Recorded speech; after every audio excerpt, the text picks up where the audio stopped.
evening.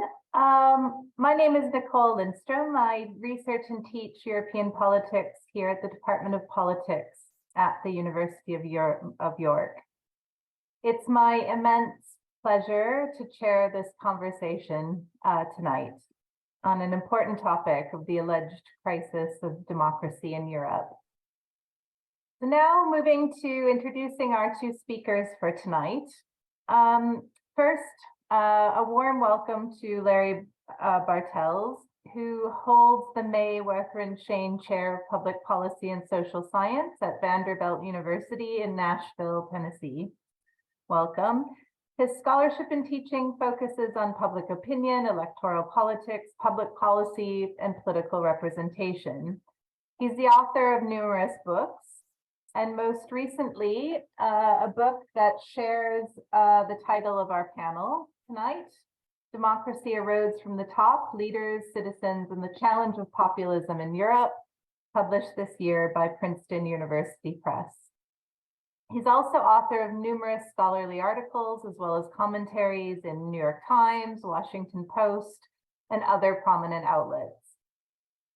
Larry has received the Warren E. Miller Prize for contributions to the study of elections, public opinion, and voting behavior, as well as the Vanderbilt's Earl Sutherland Prize for career achievement in research. He's a fellow of the American Academy of Arts and Sciences and of the American Academy of Political and Social Science, and a member of the National Academy of Sciences and of the American Philosophical Society. Welcome tonight.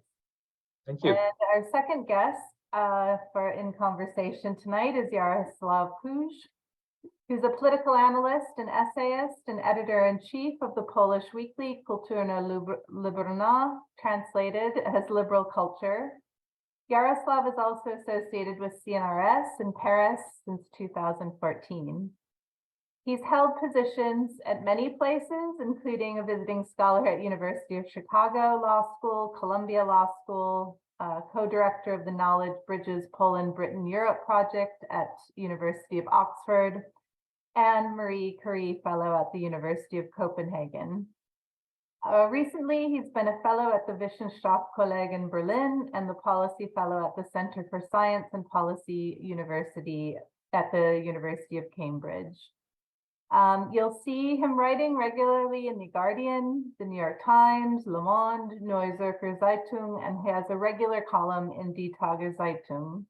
And his upcoming book, which I am eager to read, The New Politics of Poland, will be published in 2023 by Manchester University Press. So welcome, Jarosław, and welcome to you both. Welcome. Thank you for having me. I'd also like to welcome you in the audience, whether you're live or watching this recorded. Thank you very much for joining us tonight.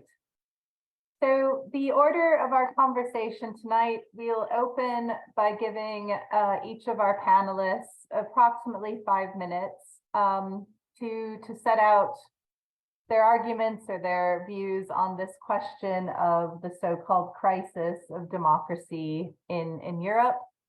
After that, we will then have a conversation between the two of you and taking questions from the audience. So again, please submit your questions using the Q&A, and I will ask them the questions of our panelists. So thank you.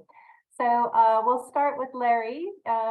The panel is named after the title of your book, so we'll let you start us off here in conversation. Thanks. It's a great pleasure to be with you all this evening, albeit virtually.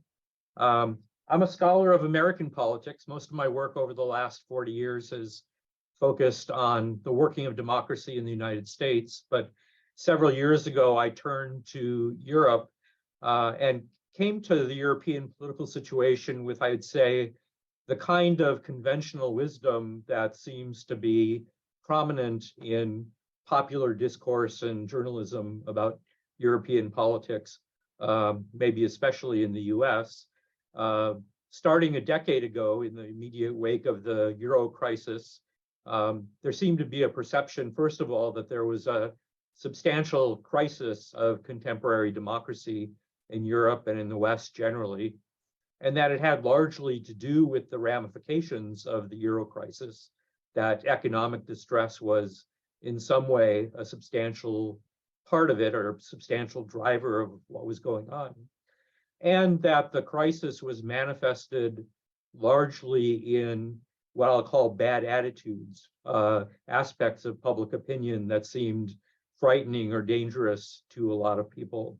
And there was a lot of apparent consensus about what the aspects of public opinion were that were troubling as part of this crisis of democracy. A lot of focus on economic disaffection, but also on political disaffection, on increasing distrust of political leaders, unhappiness with the European Union, a wave of anti-immigrant sentiment that was wrenching European societies, and even a loss of faith in democracy or satisfaction with the working of democracy in particular countries and in the West generally. So what I did was to turn to a huge trove of opinion survey data from a project called the European Social Survey, which has been conducted every couple of years, generally in 23 countries across Europe. So I have survey data on the attitudes of ordinary Europeans from 2002 through 2019.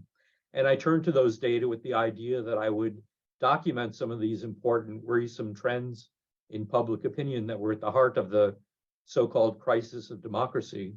And what I was surprised to find was that there were no trends at all, that all of those aspects of public opinion that people had pointed to as being worrisome really didn't seem to exist. So the first half of my book consists largely of graphs of the opinions and attitudes of ordinary Europeans from 2002 to 2019 across Europe as a whole and in specific countries that are largely flat.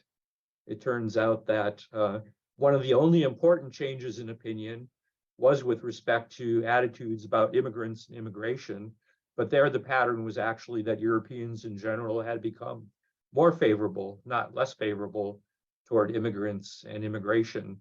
But if you looked at attitudes about the economy, they dipped briefly during the Euro crisis and then rebounded.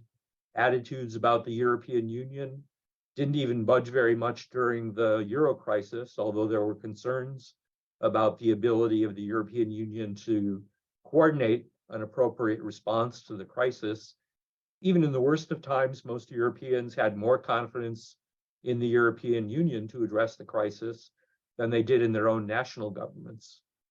There was, in some places, a dip in trust in politicians and trust in parliament, but those changes too were quite short-lived, and by 2019, trust in politicians was at essentially the same level that it had been at before the economic crisis began in 2007 and 2008. And similarly, with respect to attitudes about democracy, the satisfaction of most Europeans with democracy seemed not to have changed at all during this whole period. So insofar as the crisis is supposed to be a crisis of public opinion or the attitudes of ordinary citizens, it just seems not to have manifested itself in any way that we could pick up with this pretty comprehensive set of survey data. So then I turned to the puzzle of why it was that if public opinion was not changing, we nonetheless had this massive increase in electoral support for right-wing populist parties all over Europe. There was a lot of talk and writing about a wave of populist sentiment that was driving support for not only Donald Trump in the US, but similar kinds of right-wing populist figures all over Europe and all over the Western democracies. That does seem puzzling if you accept the idea that public opinion hasn't really shifted very much. I think it's puzzling in part because the perception of a wave is itself mistaken or exaggerated. If you look systematically at what's happened across these countries, it turns out that there are some spectacular instances of increasing electoral success for right-wing populist parties, but there are also many instances in which support for those parties has eroded. And if you tabulate overall support for right-wing populist parties across Europe, by my tabulation, looking at the 16 right-wing populist parties that have been most successful over this period, their average electoral support has gone from something like 12 or 13% to something like 15% in the most recent election. So some instances of big successes and some instances of eroding support in particular places. So the first thing to say about the wave of right-wing populism is that it's probably overstated.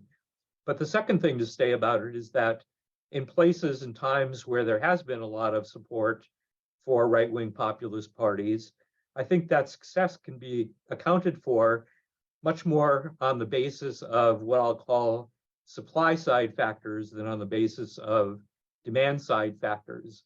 The kinds of attitudes that lead people to support right-wing populist parties, as I've said, have been pretty constant over this period.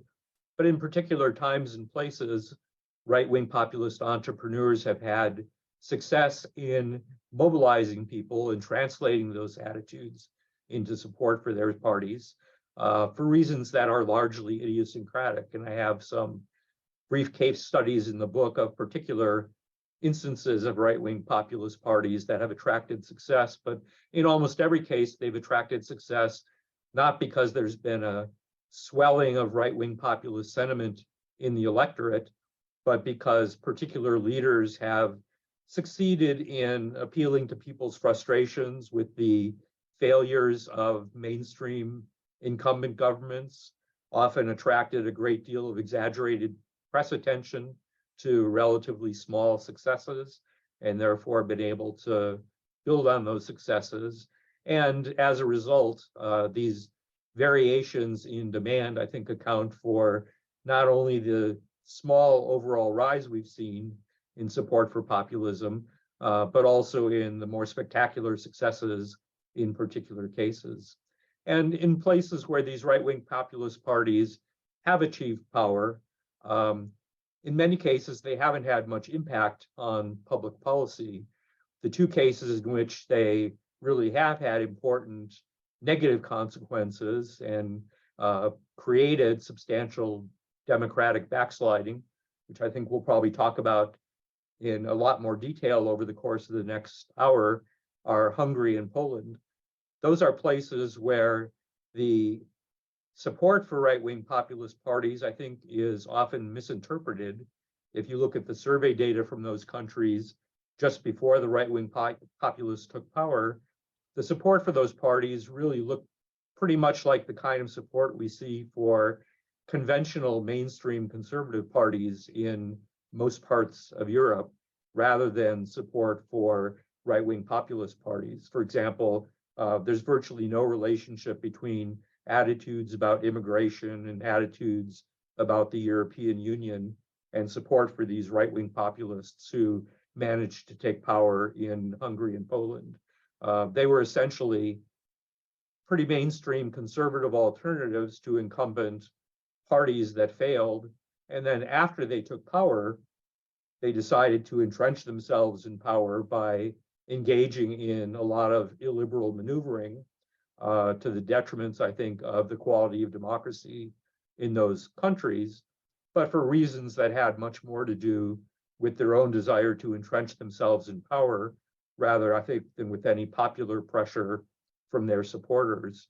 And while they did increasingly turn to, for example, scapegoating immigrants and the European Union in order to help to maintain their support, I think those were later additions to the bases of their support rather than the explanations for how they got into power in the first place. And so thinking about those lessons and what kinds of dangers they might portend for other parts of Europe, I think it's kind of hard to think about how the successes of right-wing authoritarians in Hungary and Poland would translate, at least to most of the countries of Western Europe.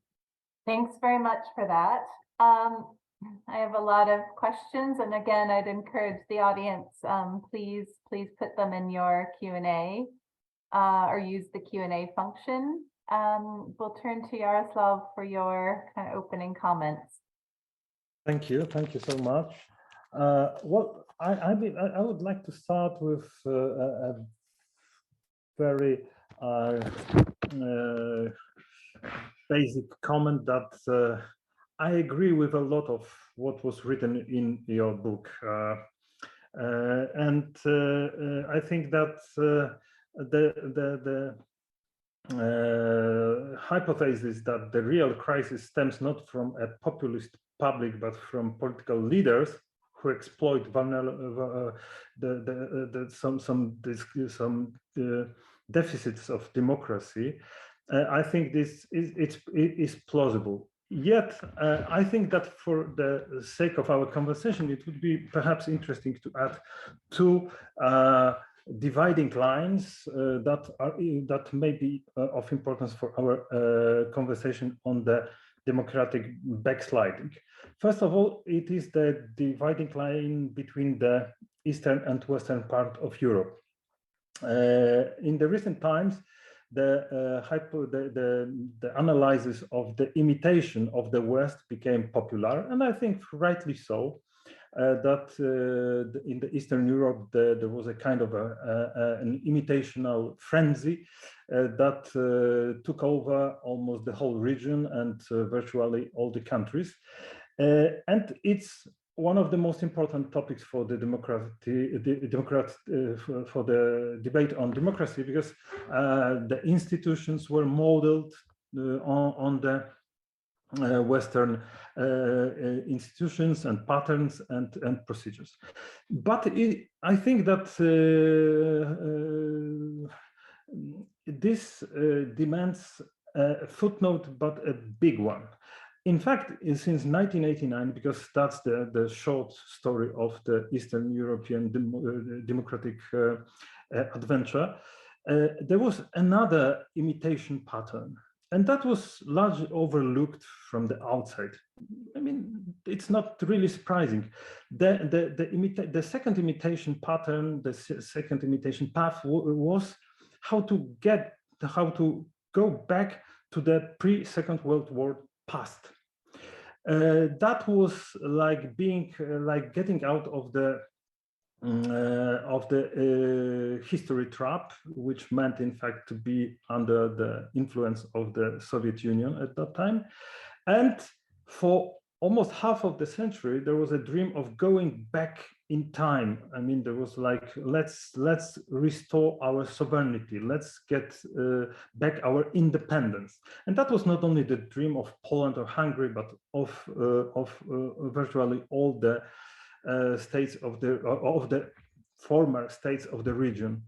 And the point is that what it means for our discussion is that it was a very powerful cultural code embedded in the collective culture of the citizens of the region, and it necessarily it was possible not to think of liberal democracy at all when we were going back to the second path of the imitation.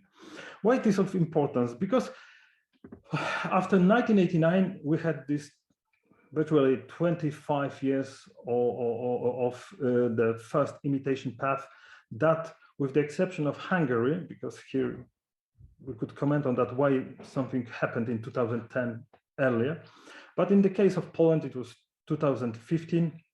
And in fact, that was the question. We have succeeded so much, and here I think we agree. If we have succeeded so much, what we should do for the future?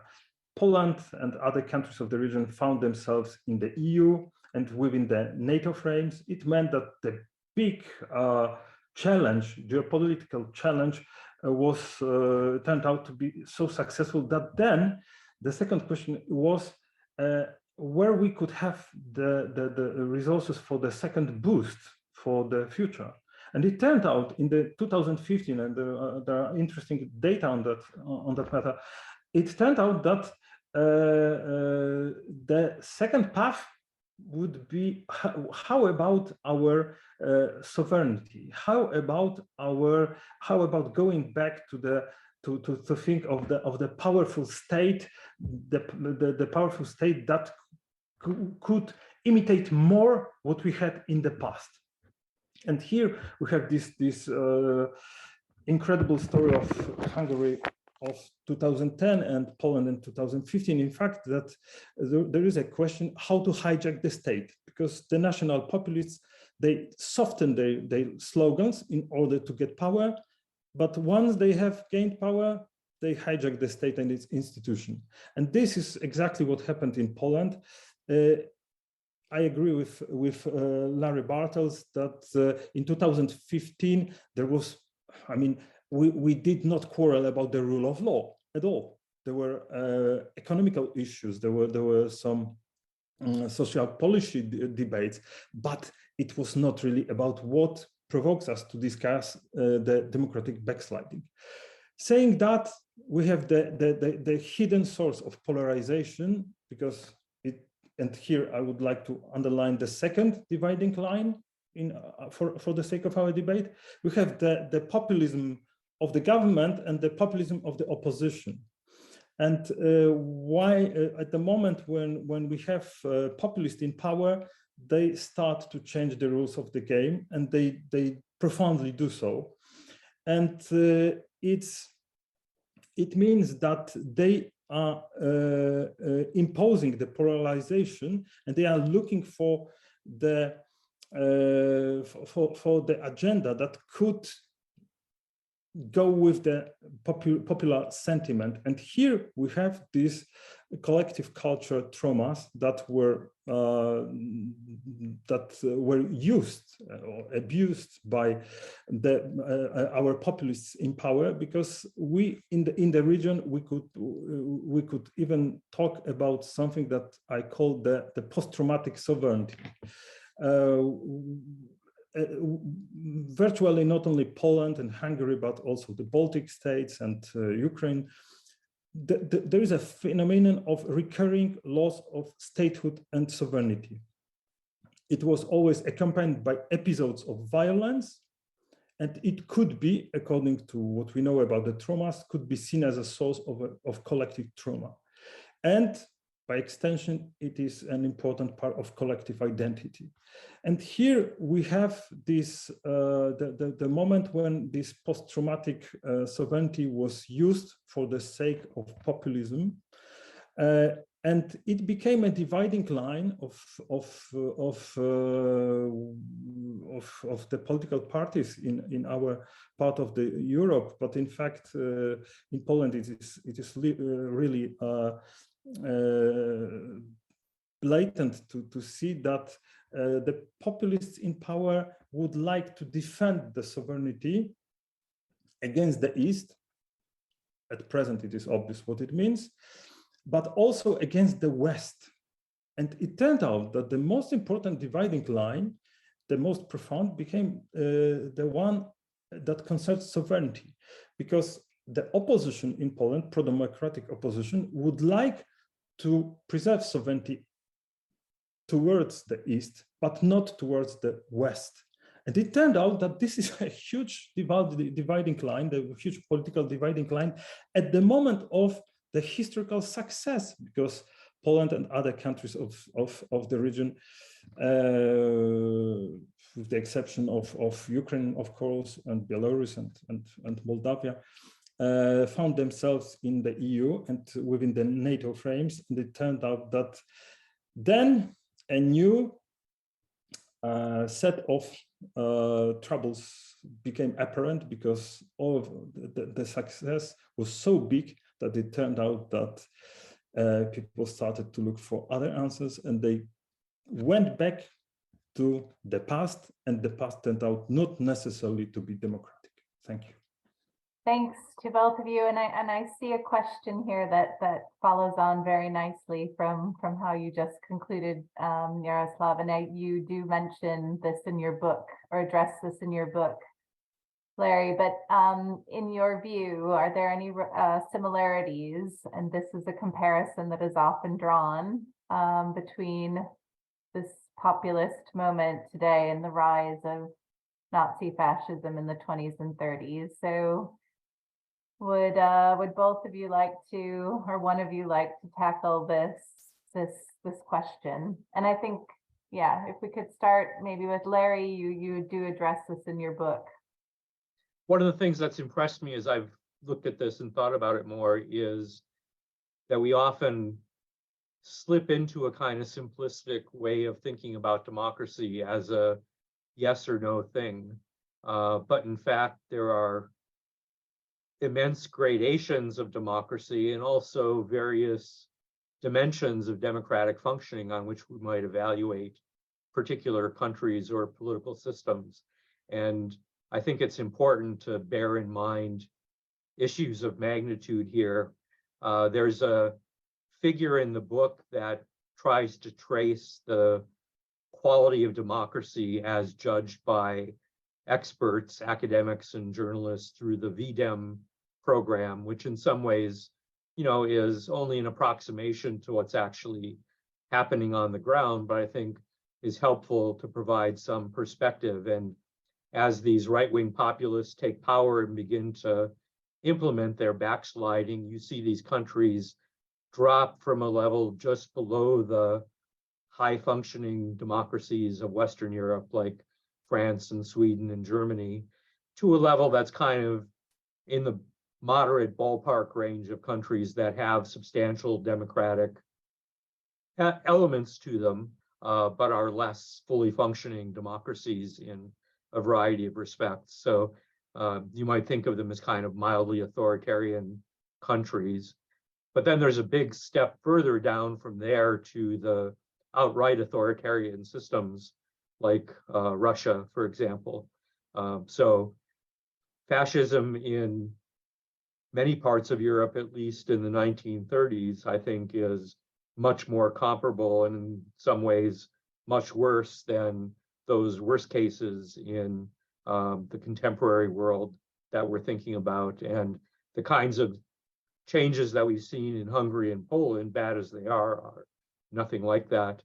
Then if we turn to the right-wing populist parties that have had some success in Western Europe, even in places where they've had a fair amount of success, their impact on public policy or on the actual functioning of democracy have been even less. There's been a lot of unfortunate negative rhetoric toward immigrants, for example.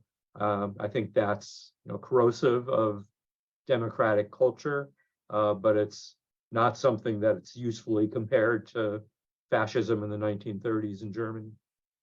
Yeah, Jarosław, would you like to come in on this? Oh, I fully agree that some criticism of what we call populism, because that's another part of the story, that the definition is so broad that it's also became a subject of controversy, as we know. That's why I tend, if I use the term populism, I tend to add national populism, because then we could think of this cultural filter that is necessary to understand that these global trends are going through the national filters, and then we could discover some distortions or modifications that are being made by the local culture. In Poland, it would be Catholic culture that contributes to what we have in power nowadays, and it could be even hard to understand the shape of national populism in Poland, whereas in other parts of the world, obviously, that's not the case. Yes, but there is a kind of tragedy in what we are talking about, because the point is that while we are discussing the democratic backsliding, it's very tempting to say that, yeah, that's true. It's not like in the 30s, and especially when we are talking not about authoritarian states, but about the totalitarian states, that would mean that we are very far from them.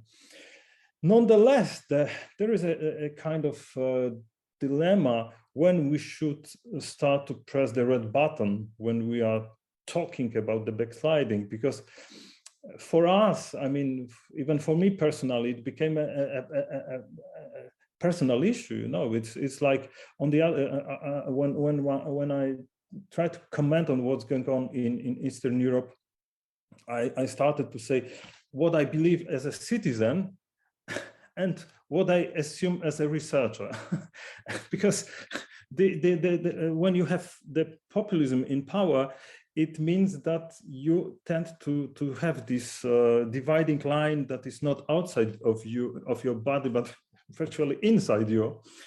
And it means that you, for instance, see that we have 8 years of populism in Poland, much more in Hungary, and you see how the red lines are moved forward and forward. And this is something that is an issue of a huge dilemma, because when you start to put everyone on alert too early, it could be harmful, because obviously there is this discrepancy. You know, it's not, as Larry said, rightly so, we are not living in the 30s.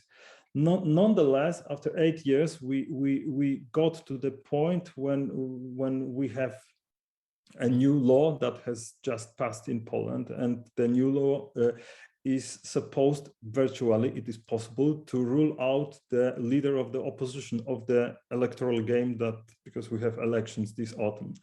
And then you see that it is really like step by step, you have this democratic backsliding, and it is a pure tragedy of any political analyst and any citizen to know when we have crossed the line, you know, and sometimes, and here I fully agree, the lessons from the past leave us speechless, because sometimes they can't help us, for the obvious reason that certainly the national populism of today is not fascism of yesterday, at least for the time being in Eastern Europe. I'm leaving Russia's case apart. I want to make another general point that I think is related to your very helpful opening comments, but to what you've just said here as well. To varying degrees, citizens and leaders in democratic societies value democracy as a set of institutions and a set of processes and norms, but they also value lots of other things. And in circumstances where there's a trade-off between substantive values, whether they're, you know, national identity of the kind that you described in your opening remarks, or the quality of life as expressed in social order or economic success, or people's ideology or their partisan attachments, are all things that under certain circumstances can come into conflict or be seen as in conflict with democratic norms. And then people have to make trade-offs of some kind, and the trade-offs are always harder when you're in a context where you feel as though democracy is somehow costly with respect to other values that you hold dear. And although we're all committed Democrats in some sense, probably none of us would attach such high value to every democratic norm and procedure that we would be willing to sacrifice our most deeply held substantive values in order to preserve it. And so once we're on that slippery slope of making trade-offs between democracy and other things, then we're likely all the time, at least in some contexts, to run into the kinds of really difficult tensions and personal dilemmas that you just referred to, of deciding, you know, when is it so important to preserve a particular aspect of democracy that we're willing to sacrifice, you know, our day-to-day well-being in order to fight for democracy? There, a question just came in, and Jarosław, it's referring to your point about sovereignty And that is one of these values that seem to come into tension, or something that populists use. And the question, you had said that it's this East-West divide, where the East is quite attached to sovereignty vis-a-vis Russia and the West. But one of our attendees asked, well, isn't that quite relevant to the West? So if you think about Brexit, that was the take back control, was very much the rhetoric of, return to kind of national sovereignty. And of course, Trump used that quite a lot in his rise. So if you wanted to reflect on, do you think that this kind of, the relationship between this value, this use of sovereignty, and I would say it's not only the populists on the right, but we see that on the left, this idea that we need to preserve socialism in one country or the welfare state, etc. So if you had any comments. Oh, absolutely, but perhaps it's Larry's turn, no? It's Oh, go ahead. Okay, so well, the tendency to the sovereignty subject is back. That's what we see all over the world, in fact, because it's Donald Trump's agenda. It was all about the Brexit agenda. So yeah, definitely true. But why I started I was looking for a term that would underline the difference between those anxieties and what we have in Eastern Europe. And eventually I have found out this. I have found this term of post-traumatic sovereignty, because it's not about anxiety of losing a part of sovereignty like economic sovereignty, or just a part of now we are talking about sanitary sovereignty and other issues like that. Sovereignty everywhere. The point is that in the region we have the experience of being wiped off the map, which it changes everything, because it means that the state itself could be simply wiped off the map as if it had not been there.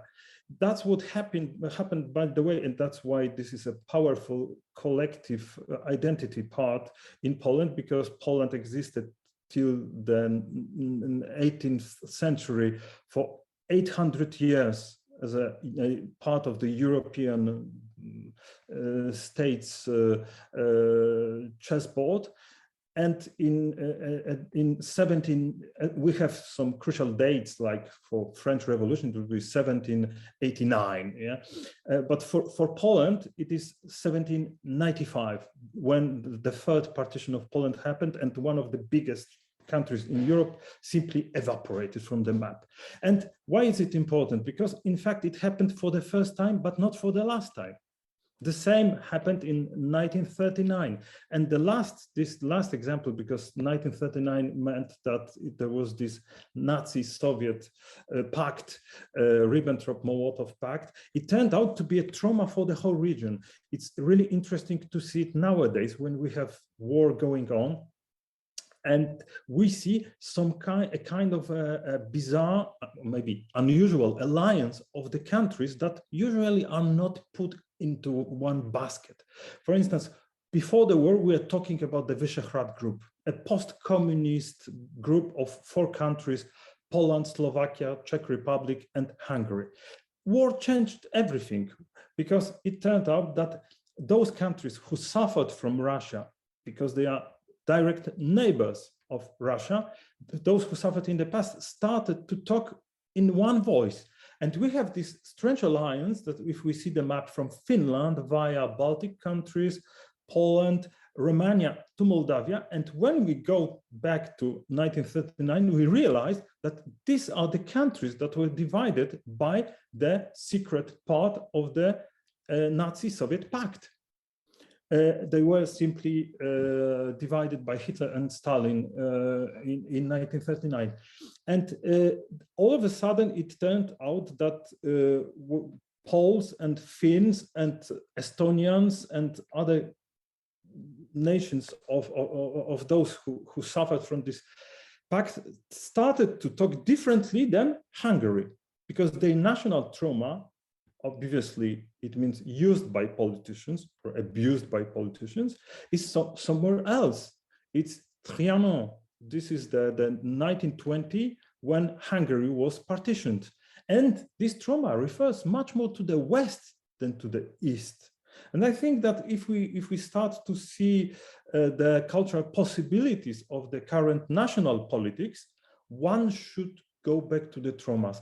And here is the difference that we were asked at the beginning. One thing is to have some anxieties about the sovereignty, your sovereignty in the UK. Another thing is to be afraid of being wiped off the map, because here we have what was recalled in the most horrible way by the war is the moment you lose sovereignty in Bucha, Irpin, Mariupol, is the moment when all the rules of the game changes. And what it means to lose the part of your territory could be observed today in Eastern Ukraine. Thanks very much for that.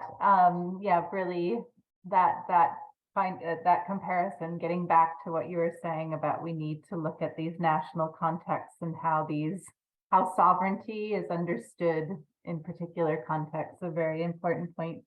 We have two questions about the mechanism. So you've just said how our elites kind of use and abuse grievances. So we have a question on social media and the use of social media, and the particular question about Donald Trump's rise to power and political campaign tactics. So yeah, Larry, if I could pose that to you, how does that shape populism, public opinion, this relationship between our political leaders and public opinion through the use of social media? And now is another question refers to AI and other new technologies. I think scientifically, we don't have a great handle yet on exactly how social media is important. Just looking around the world, people assume or judge that it is quite important, especially with respect to groups that are a minority within any particular place, but can find strength in numbers by connecting themselves across a wide expanse, whether it's different parts of the US or different parts of Europe or across the globe. Some of these extreme right-wing groups certainly, I think, have been aided in their organization by these kinds of tools. I think the story with Donald Trump, and this is relevant for the broader story as well, is that there was a lot of intense factional support for Trump within the Republican Party in 2016. It was not a majority even of the Republican Party, but the institutions failed in a way that made Trump possible as a major national figure. We have this process of basically electing the presidential candidates in party primaries, which was adopted because it was supposed to be more quote unquote democratic by some standard. But it's actually quite undemocratic in the sense that an intense minority of the Republican Party supported Trump. And because the mainstream candidates who were running against him couldn't coordinate themselves in order to appeal in a unified way to the majority of Republican primary voters, Trump was able to win the nomination. Once he won the nomination, then he won the general election, largely just on the strength of the loyalties of ordinary Republicans to the Republican Party, in spite of all of his weaknesses as a candidate and scary features of his platform. He got the same proportion of votes from people who thought of themselves as Republicans as all of the other recent Republican presidential candidates have. And so I think that's a useful illustration of the ways in which vulnerabilities of a particular political system turn out to be quite important in terms of creating the leverage for these would-be populist entrepreneurs to actually seize power. In Hungary, Orban won the key election in 2010 with 53% of the popular vote. So it wasn't anything like a popular landslide. But given the way the electoral system there worked, that 53% translated into a 2/3 majority in the National Assembly, which was just enough given the intense loyalty of the party members to push through changes in the Constitution and crack down on journalists and on judges and so on. So again, it was a kind of accident of institutions that allowed this less than overwhelming popular support to be translated into leverage to begin the process of democratic backsliding. Thanks a lot. I'm conscious of time, and we have quite a few more questions here. So we have two questions on the EU, somewhat related, and each speaker could kind of choose which angle you want to take. So the first is, what threat to the EU do populists who come into power in France or Italy, for example, does that pose a threat to the EU, especially as they come to power using anti-EU rhetoric? And then the second is, to what extent does the EU kind of act as an insurance policy to preserve democratic principles and processes in states like Hungary and Poland? So two slightly different questions, but I'll have the speakers answer either or both of them. So Jarosław, if you want to take a stab at those. Thank you. Well, with all the modesty, as to the Western Europe, I think that we are still in the process, and this is a challenge to analyze the patterns. Nonetheless, I could say that, and it may be a follow-up to what Larry has just said, that there are some lessons to be learned from Eastern Europe before the advent of the populism in France, because we are talking about the future. It turned out that populism in Italy turned out to be mild up to now. We don't know what would happen, but Giorgia Meloni seems to adapt to the European mainstream, at least in terms of the attitude towards the war, because the immigrant policy is quite a different pair of shoes. Nonetheless, there are at least two lessons that we could learn from East. First lesson is that the second term of populism in power is worse. Because Larry said that Orban took power in 2010, but that was the second time. And then he realized that he would not like to get rid of that. And for all costs, he would like to stay in power. We have the very same situation in Poland. Kaczynski was, for the first time in power, he was in 2005. He lost after 2 years. And in 2015, he seems to follow the same path. I have learned my lesson.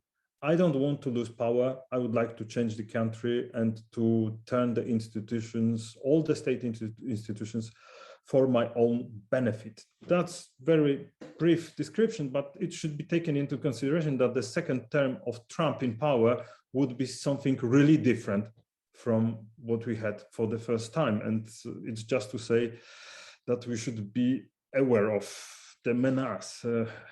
If not, there is another thing that populism in Eastern Europe brought to the agenda. Again, perhaps it's just a focus to understand it, but in a better way, but it's not original for the region, is that, again, I try to find a term for that.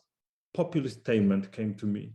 Populist-tainment, because it means that we are trying to attire as much attention as we could, thanks to the new social media, thanks to the new ways of communications, where not only entertainment competes with politics, but the point is that you still preserve your agenda, because this is the difference. I'm not talking about populist, not talking about politics and entertainment, because we had it in the past with Berlusconi.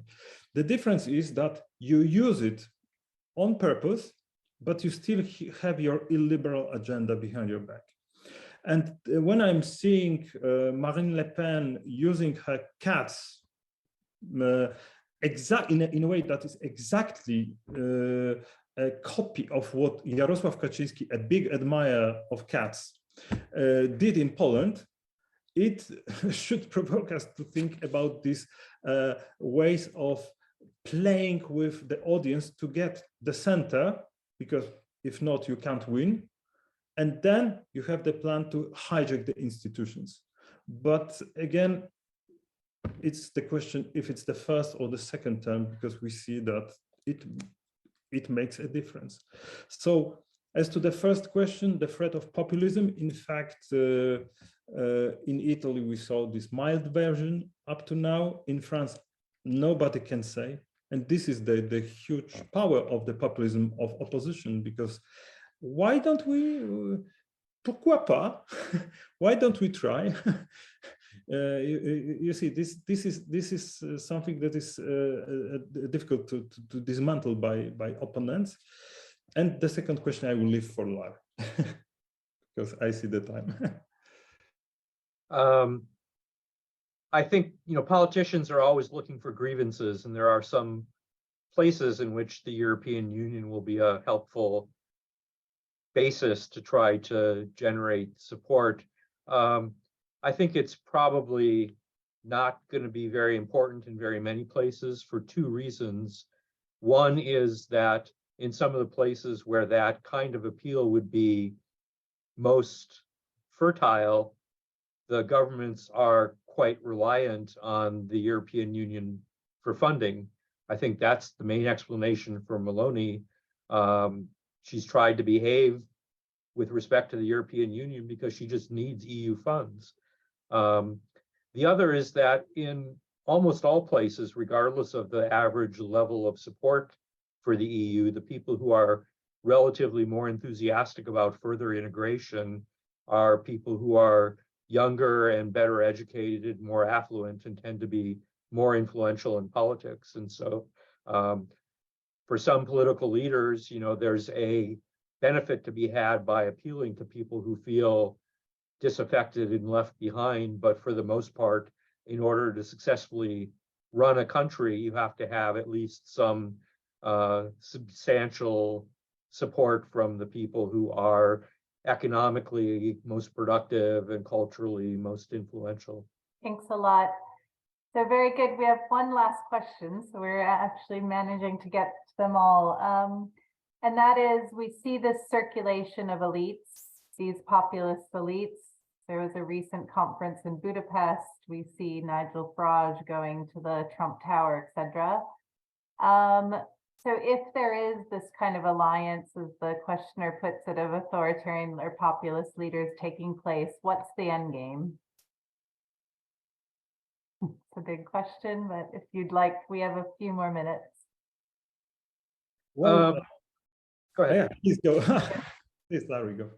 I was going to say, my sense is that although they obviously, try to copy each other's successes and learn from each other, that the prospects for any kind of very organized alliance among them is pretty modest, in part because the grievances that each of them have to appeal to, for the kinds of reasons that Jarosław was talking about at the beginning, are often quite different. And so in terms of the fundamental politics, I think they often have less in common than we want to suggest, or are tempted to believe. The other thing I want to say, kind of generally related, is that this desire to entrench oneself in power is not limited to this cast of characters. At the very end of my book, I refer briefly to a book about American cities in the late 19th and early 20th century, where there was, for long periods of time in many cities, political machines that ran cities in ways that were not at all democratic and quite corrupt in a variety of ways. Not every place had these machines, but in places where a set of politicians were able to entrench themselves in power, they often relied on anti-democratic means in part to do that. When they eventually got voted out by groups that billed themselves as reformers who were sweeping away these corrupt machines, those people often then turned to trying to entrench themselves in power. And they did it through different mechanisms and appealed to different ideologies to support those programs. But the tendency of incumbents to want to remain in power and to try to fudge the rules at the margins if they can in order to do that, I think are pretty universal. And so then the question is, what are the circumstances in which their own values or the cultural constraints that they operate under encourage them to do more or less of that in particular circumstances? Thanks very much for that. I've been warned that this will cut quite dramatically when we hit 9 o'clock. So before that happens, I just want to thank the speakers very much for your time tonight and the really interesting conversation. I could keep going on. If you'd like to purchase a copy of either books, Larry's that's out and Jarosław's forthcoming book, copies of both are available at Fox Lane Books. It's the bookseller of the York Festival Ideas. And the recording of this event will be available to watch again at YouTube. If you've enjoyed this event, we have many more to come in the following week. Please see the York Festival of Ideas website to browse our program. So thank you very much, Larry and Jarosław, for the discussion tonight. And we hope to see you back at York in the future for the next Festival of Ideas.